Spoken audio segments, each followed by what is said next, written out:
Assalamualaikum warahmatullahi wabarakatuh.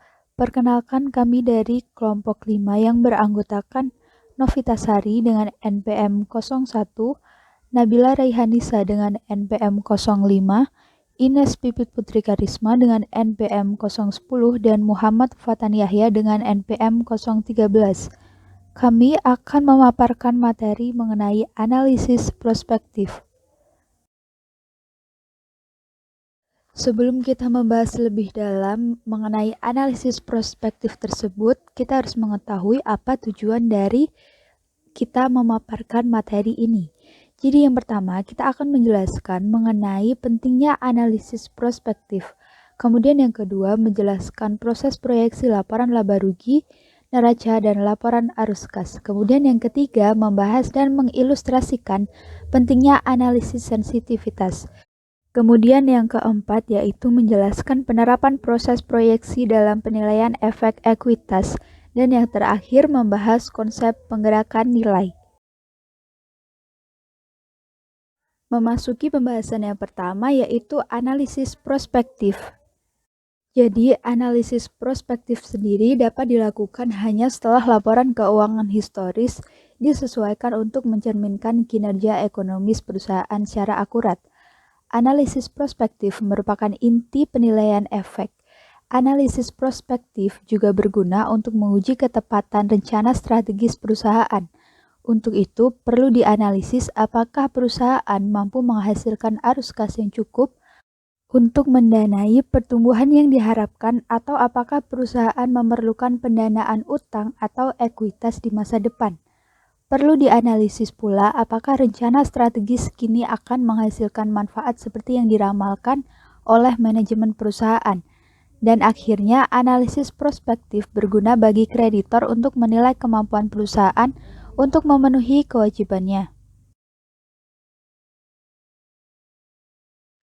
Nah, selanjutnya adalah proyeksi laporan laba rugi. Proses proyeksi dimulai dengan pertumbuhan penjualan yang diharapkan.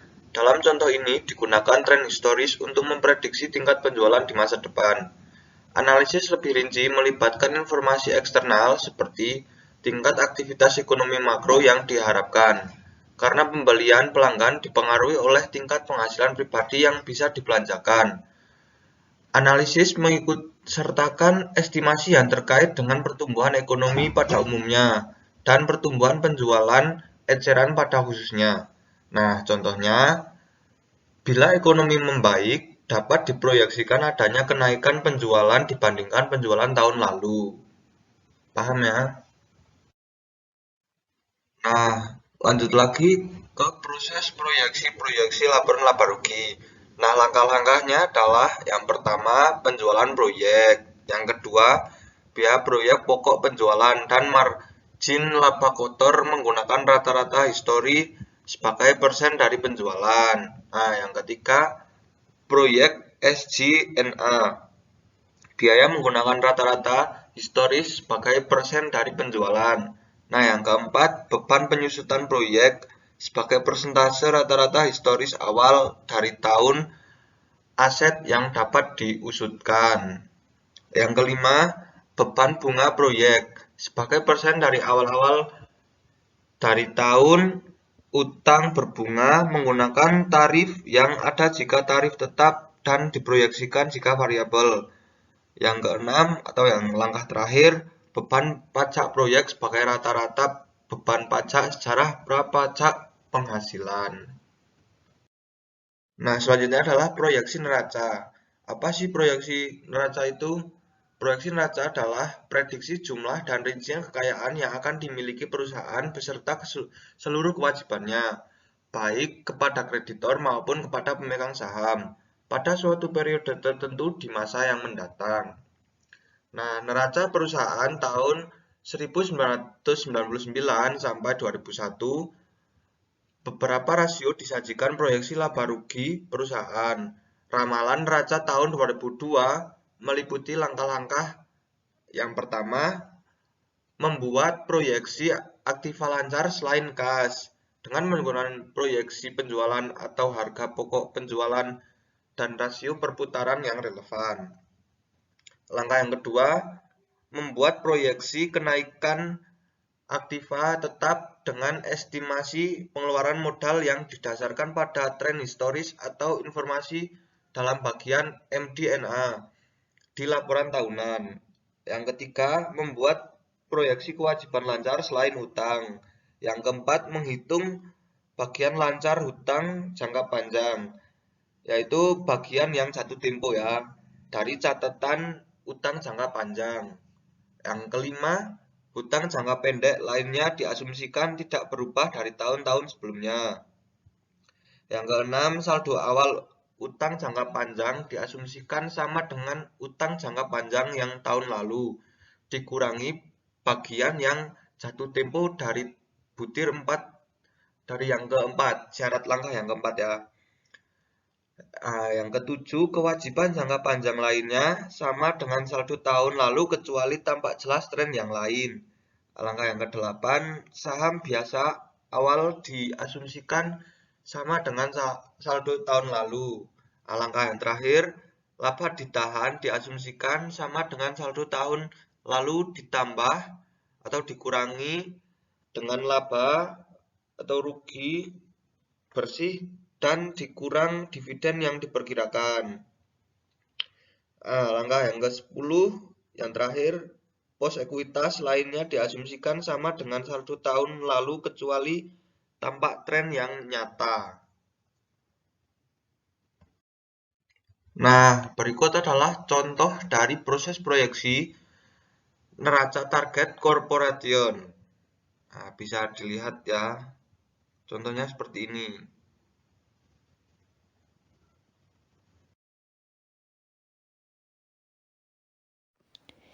Selanjutnya ada proyeksi laporan arus kas. Contoh proyeksi laporan arus kas disajikan pada tabel di bawah ini.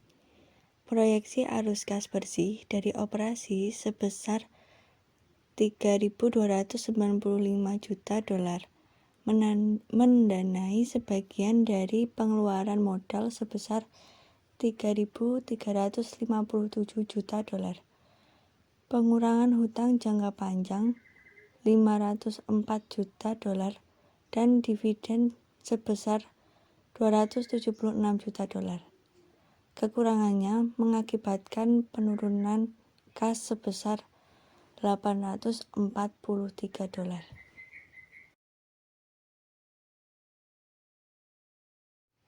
Berikut ini untuk penyajian laporan arus kasnya.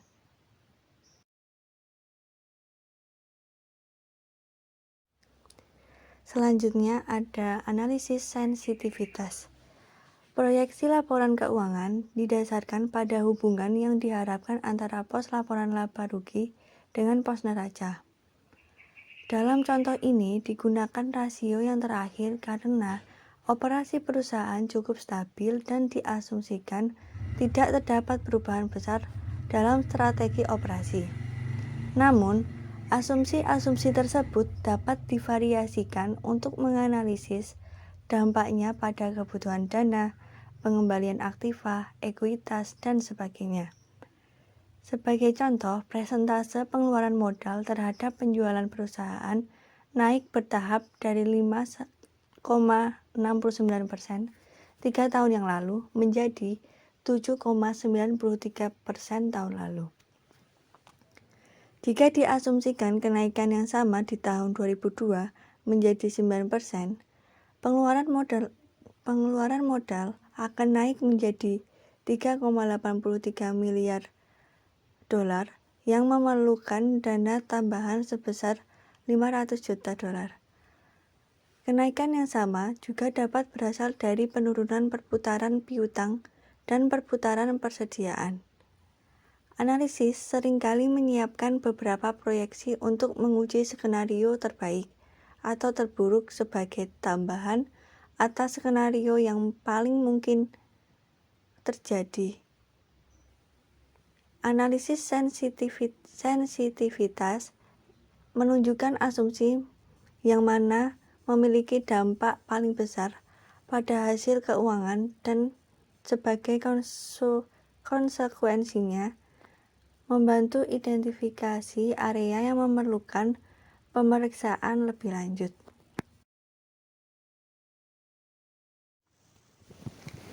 Selanjutnya, model penilaian laba sisa menentukan nilai ekuitas pada saat sebagai jumlah nilai buku kini dan nilai sekarang laba sisa yang diperkirakan di masa depan.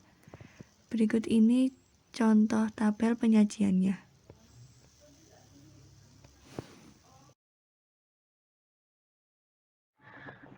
Tren pergerakan nilai.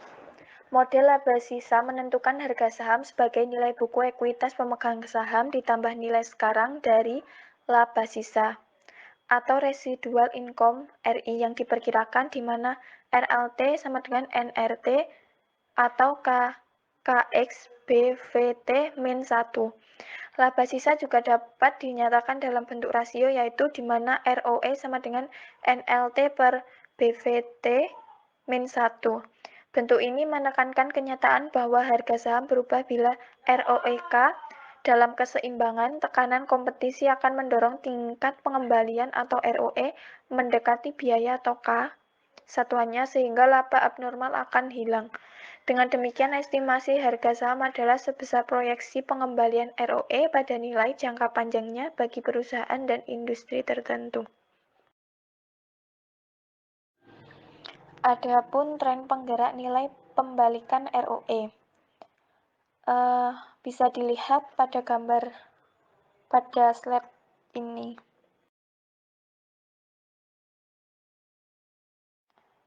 Pada tampilan di atas, menyajikan kinerja ROE untuk kuintil perusahaan.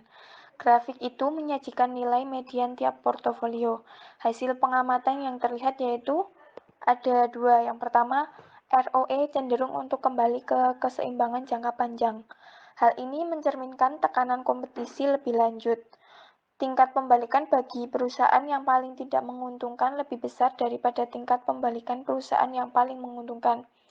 Dan akhirnya, tingkat pembalikan bagi perusahaan yang memiliki tingkat ROE yang paling ekstrim adalah lebih besar daripada tingkat pembalikan bagi perusahaan yang memiliki tingkat ROE lebih moderat.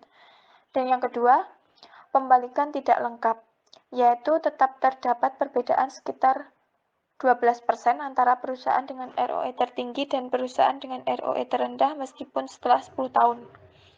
Hal ini mungkin disebabkan oleh dua hal, yaitu perbedaan resiko yang tercermin ke dalam perbedaan biaya modal atau K satuannya atau tingkat konservatisme yang lebih tinggi atau rendah dalam kebijakan akuntansi. Cukup sekian dari kelompok kami. Apabila ada salah dan kurangnya, mohon dimaafkan. Wassalamualaikum warahmatullahi wabarakatuh.